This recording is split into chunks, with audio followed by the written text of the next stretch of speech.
Welcome to Chop Brew. I'm Chip Walton. Drew Flotton. We are here with something very important to discuss. Bacon. Bacon. Lots of it. Bacon. Homemade bacon. This episode is about how my friend Drew made bacon 3 ways. Western, a traditional, and an Asian themed. Boom.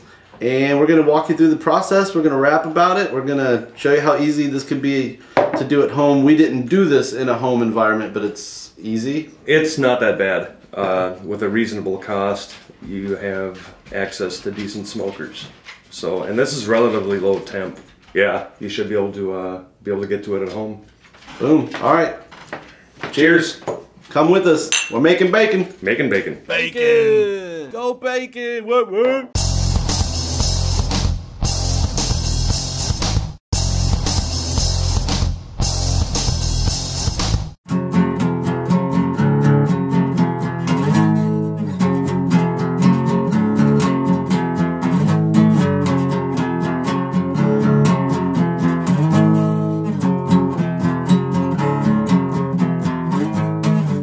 So this is pretty awesome. I'm very excited about bacon in general. Aren't we all? Bacon is one of those foods of the god to me. This ended up being a collaboration for my Christmas gifts to a number of different people. So I decided to do one pork belly 3 different ways. A Western, an Asian themed, and a traditional, which is the same way we do it at a restaurant. Drew, by the way, works at Northbound Smokehouse and Brew Pub in Minneapolis. So he's made bacon professionally for Northbound, and he's taking those techniques to a higher level. I am. We've answered the question, why did Drew make bacon? Drew, why the hell does bacon even exist? Bacon is, it's along the same lines as ham, where it became a way to store fresh meat that's traditionally slaughtered in the fall through the very lean winter and spring months in the South. So you have bacon recipes and ham recipes that call you to smoke things for 2-3 weeks, maybe a month.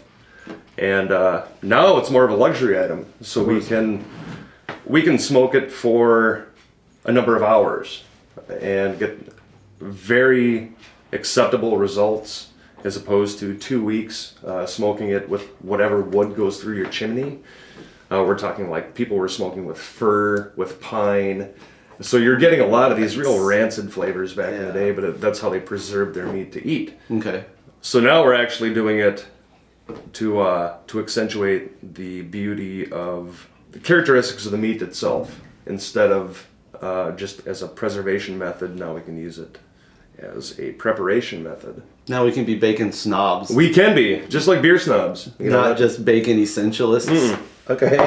No, it's not subsistence. This is what we eat for pleasure. So for my couple of days following you around, it looks like this is the process in a nutshell, Drew. We're curing and or brining. After X amount of days of sitting, it gets rinsed, dried, and then rubbed directly before you smoke it. But whether or not you brine at first or rub it first, there's always the rub that's got to come last, because it has to take as much moisture out of the meat, between the meat and the fat, as possible. And then you smoke it, chill it, and slice it. Yeah, you just make sure your meat stays at temp and that you have a constant wave of smoke around it, and you're gold. So the 2 styles that were very similar were our traditional, where we only season with bay leaf, along with the brown sugar, saltpeter, salt, and pepper in the rub. The Western style, which I called a Western because we're using a couple of traditional Western spices, rosemary and the traditional bay leaf, which I used for both, but you have both rosemary and sage. So what I was hoping with that is that the essential oils in the rub would pretty much encapsulate themselves in the outer layer of fat where you see the rind, and that happened. So the traditional and the Western don't taste that much different, except for the Western one. If you taste along the rind, you're going to get a little bit more sage and rosemary. The Asian bacon is the one where I started a little different. Instead of doing a traditional rub to cure, I brined it in a combination of soy sauce, hoisin sauce, sriracha, brown sugar, saltpeter, star anise, which I used a little bit too much of. This is the first recipe I've tried. Yeah. So in the future I'll dial it back, but I used 5 heads of star anise and then a couple of rolls of cinnamon. Yep. I didn't use any ginger, but I did use 18 cloves of garlic. So the garlic you can taste a little bit of, but the most prominent is a star anise, which I wish I would have gotten more cinnamon and ginger out of it. So for traditional and Western, we'll backtrack. You made essentially a salt-based rub. Mm-hmm. And tell us about how much you want to rub it.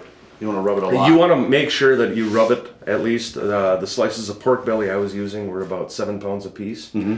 So, you want to continually rub it. When it feels damp again, put more salt on it. Put more of the rub on it. Okay. And what that does is draw the moisture out, firms up the flesh between the flesh and the fat. It firms it all up. It draws water out. That's essentially what the rub's for. And then as that happens, the oils that are in the rub from the pepper and the different herbs that I added will infuse themselves in the outer layer of fat. Nice. You wrap them tight in saran wrap, right? I wrapped them very tight in saran wrap. I put them in sterile containers, and then I let them cure for 7 days. And let it sit cool? I let it sit in 36, 36 degrees while it was curing. So meanwhile, on day 1, you're curing Western and tradition. You made the liquid brine. I made a liquid brine. It was a 6-quart container for the Asian bacon. 6-quart container. I used 2 cups of hoisin. I used 2 cups of soy sauce. A smattering of regular salt, some saltpeter, and like I said, 18 cloves of garlic. Right.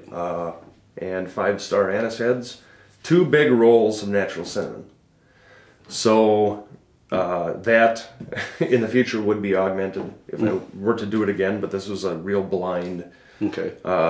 Do it with what you have kind of thing. So, and that's the one you see here that's got a lot of color to it. That is the Asian bacon itself. It's got, also the rub I used on that was 75%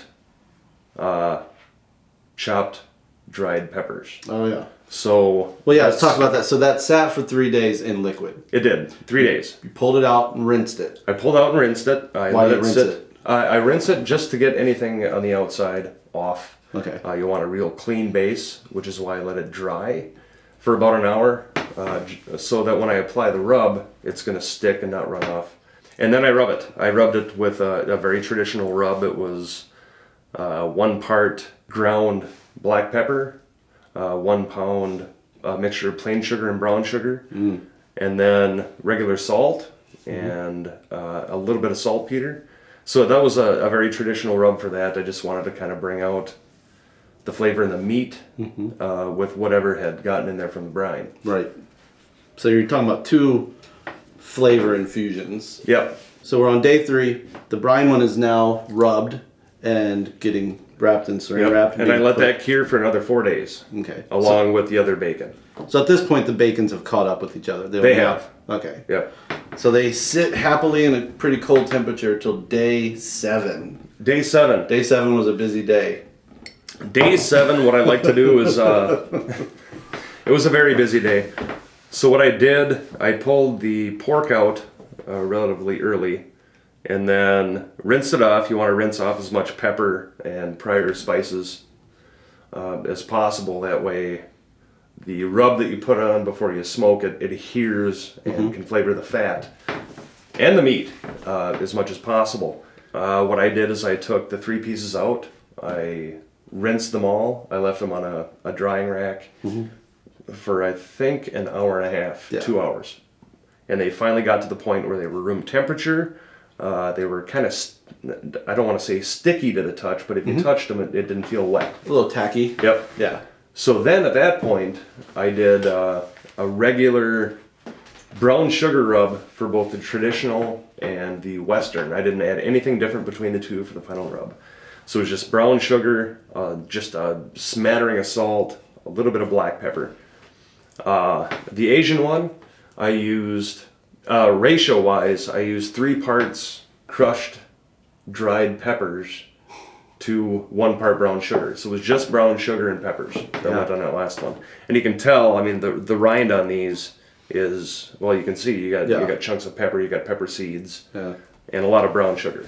So, and that's one of the reasons why I decided to smoke things 25 degrees lower than what we commercially do, because I could leave it in longer and not lose as much of the outside. Talk about smoking, like how long, you kind of said what temp and how long, but really fill us in on the details and kind of walk us through what's going on during that smoking phase. Okay, so what's happening during the smoking phase is you have a fat on the outside that will tend to render at a very low temp, but it's still rendering the same way you would with lard or pork fat. That heats up and starts to drip, and the salt and the brown sugar and everything that's on the outside tends to that melts as well at a little higher temp. So as the fat is melting off, you have the brown sugar and spices that you put on for the final rub oozing in, which was part of the main reason I used a lot of peppers in the Asian bacon. I wanted that outer rind to be hot. Yeah. Where if you slice off nothing but that fat and fry it, I want sweat. On your forehead. Cool. So that's kind of what happens during the smoking process. What you want is an internal temp of 165 degrees, which we easily reached in about 2.5 hours, smoking in our old hickory smoker with hickory logs. It's gas fired and electric, but you get a really good smoke circulation, and it really can't be beat. I'm lucky to have access to that kind of equipment. Yeah, it was awesome. Like really, that first burst of smoke was just badass to watch. Like it just came out of those 2 chimneys like for a good solid half hour, and we knew what was going on the inside was good. We have those big hoods over where we work, and those can't even keep up. We'll get a cloud in the kitchen. So it definitely did its job. If you look at the outer rind of both the meat and the fat, you're seeing a darker ring, which that's smoke absorption. That's all the smoked materials that get right into the actual material of the meat. And as time goes on, within at least a week, if you let your bacon sit, the flavors tend to meld. The smoke from the outside becomes less intense and moves towards the inside where it didn't reach during cooking. So, after about a week, your flavor tends to meld, and it gets a lot more thorough. Oh, nice. Where you're not just tasting pork belly on the bottom and bacon on the fat. Yeah. But it blends. Oh, wow. Okay.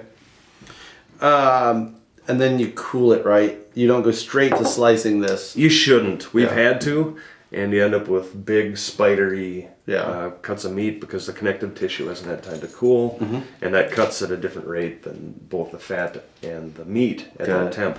So what you want to do is, I like to cool mine for an entire day, get it down to about 36 degrees, and you end up being able to slice it, a millimeter, which you see there. Yeah. All the way up to, I've had bacon steaks. Bacon steak. The pieces, the end pieces that you got were as thick as some of the bacon I've sliced. And that gives you the cooked, lovely, crunchy bacon on the outside and the real, true characteristic of meat on the inside.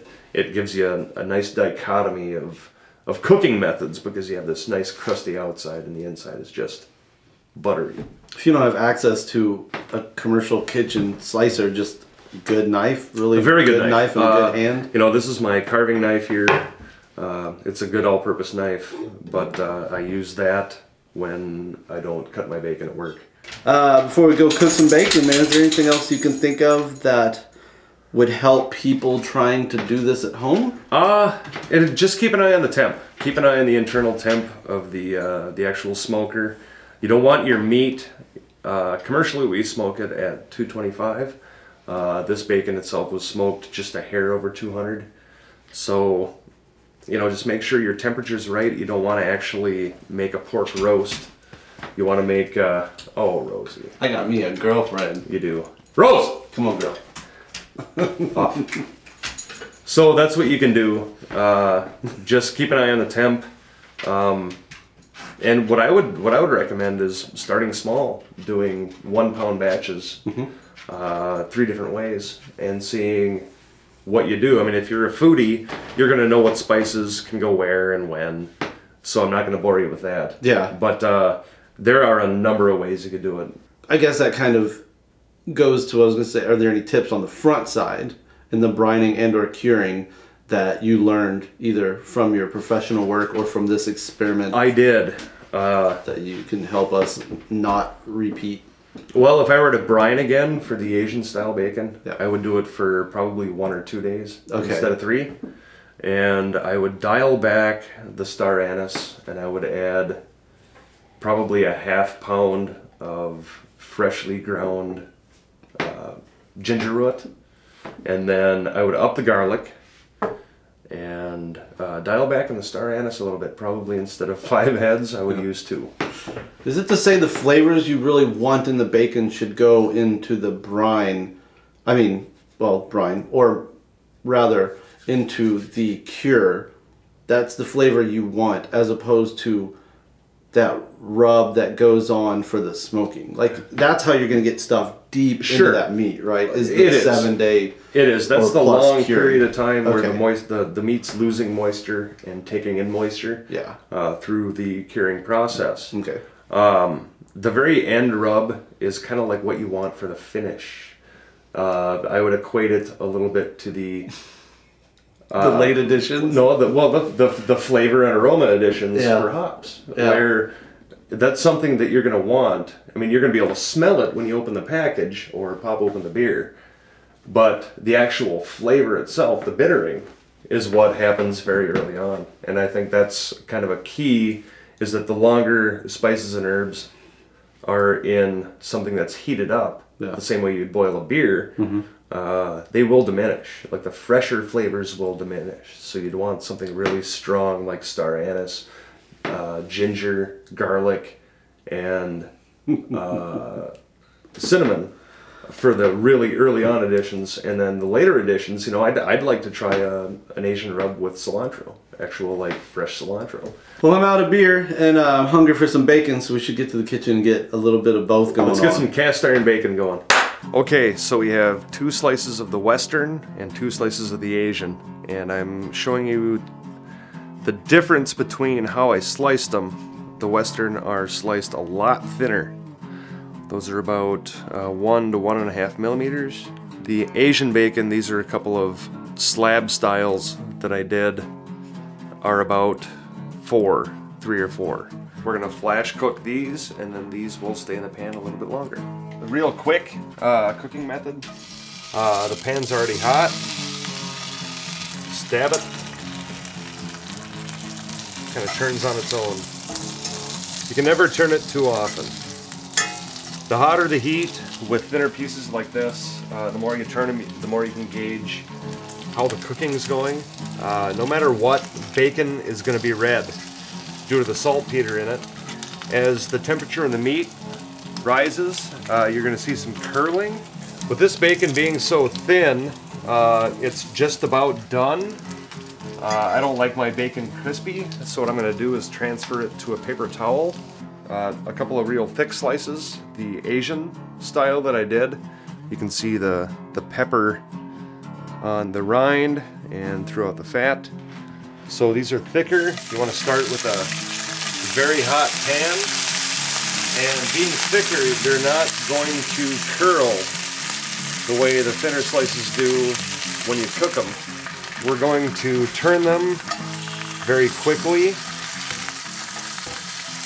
Bacon continues to cook for about between 1 and 3 minutes after you pull it off the pan.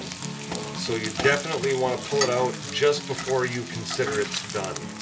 Drain a little bit of the fat off the slices, and then you can transfer them right to a paper towel, and they'll drain the rest of the way. They'll continue cooking for about another minute. So these are just perfectly done. This is our traditional style bacon. You can see where some of the chilies from the Asian style have bled onto it. But this is ready to eat. It was already temped at 165 and cured for a number of days. So this right now would be totally safe to eat. You could consider it a bacon tartare, but it's already cooked. So, you know, you could have a chunk of fat and a chunk of meat itself, and you get a real good, uncooked rendition of what this was cured to be. And she wants some too. You want a little piece of bacon, Rosie? Can you sit? Good girl. There you go. So I just got back from the sink. I've got a very hot cast iron skillet here. You can see the bacon fat that's in there is starting to smoke. I'm going to try to get some of that fat throughout the bottom of the pan. I've got it turned on low now. And we're going to do our two traditional style of bacon. That's just how we do it at the restaurant. You can see how that shrinks up immediately on a very hot pan. So you're going to want to turn it so the other side gets cooked as well. And this is flash cooking. This is if you want your bacon to turn out the best that you can when it's sliced very thin, that's what you want to do. A very hot pan, a very quick cook. And you can see where the fat on both of these, on both sides, has been thoroughly cooked. I would consider this done. Damn, that didn't take long at all. All right, before and after, we got some bacon. So we have, those are the thinner slices that are cooked to my standard. Specific specifications. It is. You know, you pull them off before you think they're done, and this is not crispy. It's not. This is how bacon's supposed to be. It's firm. The pork belly, the rib type meat, tastes just delicious. The fatty, the marble, is still, you know, got substance. It's not all crisped out and falling apart like ashy paper. And this is the Western style. So when you taste the rind, you know, you're getting the actual meat, but then the rind that was exposed mostly to the sage and the rosemary, it comes across that way. It's crispy, it's chewy, and there's a very delicate flavor there. The bigger pieces are going to eat more like... They're going to be more like a steak, where you have a nice char on the outside, and then chewy. Oh, so good. I mean, you have to figure this is already cooked. So, I mean, even if you flash fry it, it's totally done. And this, the anise, cinnamon, kind of very like that's what it is. Earthy spices to it. It's got a heavy licorice flavor to the fat. Where when you actually taste the fat of it, you're getting a lot of that star anise, which is why I kind of want to dial it back in the next iteration of this recipe. I want more ginger, garlic, and cinnamon than what you taste now. It's just like a beer, man. It's figuring out that delicate balance of ingredients. It is. It is. And when it goes truly in. Is. That's the coolest thing about this. I had never even thought about it until I started rapping about it just then. It's like, yeah, you're right. It's a lot like 60-minute additions and 0-minute flame out. It's like a flame out, you know, or first wort hop additions. Mm-hmm. That's what you want your base spice to be.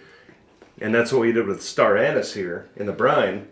But I wish we would have had a little bit more to it. So these are the, what a lot of people would consider underdone. Yeah. This is the traditional bacon. This seems so much like a deli cut. You know what I mean? Like a... Well, it's supposed to. Really good. I mean, this even if you have it on a BLT, it's served cooked, but it's not an absolute cooked meat. So before and after, and there's not a whole lot to go after. All right, we can sit here and eat bacon all day and bore you to tears with it, but instead, go make some bacon. You've seen the basics. Run away with this, just like any beer or any food recipe. You know, the skeleton, the suggestion is out there, but what you do with it after that is sky's the limit. Well, keep trying. If you want, start out with real small batches, just like a beer. You can do 5 gallons of different beer with one batch, the same way you can do with one pork belly. Get one pork belly and cut it. and just experiment. That's the best you can do. Cool, man. Thanks, Drew. No problem. Old school homies. Cheers. Thanks to Northbound Smokehouse and Brew Pub for letting us run around their kitchen. Thanks to the Chop and Brew fan base, the nation. Everyone. The Celebration Nation. Reddit. Shouts out to Reddit, Homebrew Talk, chopandbrew.com. If you have some ideas, email chopandbrew@gmail.com. Hit us up on Facebook, Twitter. Any of it. Any of that, you know. This was a chop-centric episode. We'll try to follow it up with a brew-centric episode. Chop. And then sooner or later maybe we'll throw some chop in some brew or some brew and some chop. We'll make a bacon beer.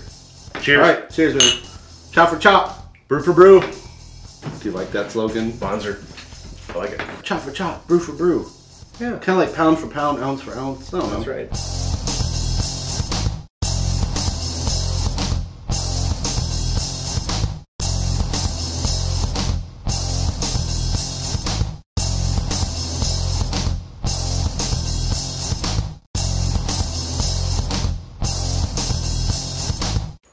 Stella, there's bacon on the table.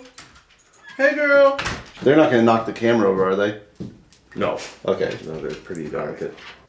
Here we are. problem. We're not going to eat this. This is just prop bacon. Right. No, we're going to eat this. Rose. Stell. Can you both sit? You've been so good, girls. You've been so calm. There you go. Good girls. Bacon. I'm gonna, instead of the truffle shop, I'm gonna do the bacon shaking. The bacon shaking. Bacon shaking. Bacon shaking. Bacon shaking. Bacon shaking. Bacon shaker. So this is pretty awesome. I'm very excited about bacon in general.